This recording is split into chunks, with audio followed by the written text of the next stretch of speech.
മറ്റൊരു വാർത്തയിലേക്കാണ്.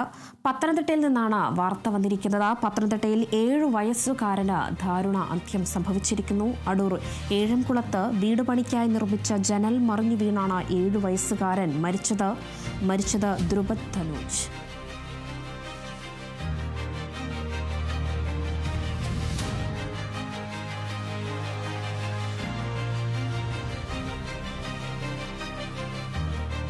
പത്തനംതിട്ടയിലാണ് 7 വയസ്സുകാരന് ദാരുണ അന്ത്യം സംഭവിച്ചിരിക്കുന്നത്. കുട്ടി വീട് പണിക്കായി നിർമ്മിച്ച ജനൽ മറിഞ്ഞ് കുട്ടിയുടെ മുകളിലേക്ക് വീണാണ് ഈ 7 വയസ്സുകാരന് അപകടമുണ്ടായിരിക്കുന്നത്. അടൂർ ഏഴംകുളത്താണ് സംഭവം. അടൂർ ഏഴംകുളത്ത് വീട് പണിക്കായി നിർമ്മിച്ച ജനൽ മറിഞ്ഞു വീണാണ് ഈ 7 വയസ്സുകാരനായ ധ്രുപദ് ധനൂജ് മരിച്ചിരിക്കുന്നത്. പത്തനംതിട്ട സ്വദേശിയാണ്. വീട് പണിക്കായി നിർമ്മിച്ച ജനൽ കുട്ടിയുടെ മുകളിലേക്ക് വീണു എന്നതാണ് മനസ്സിലാക്കാൻ കഴിയുന്നത്. അങ്ങനെയാണ് അപകടമുണ്ടായിരിക്കുന്നത്. എന്തായാലും കുട്ടിക്ക് ഇപ്പോൾ മരിച്ചു എന്നൊരു വിവരമാണ് പുറത്തു വന്നിരിക്കുന്നത്.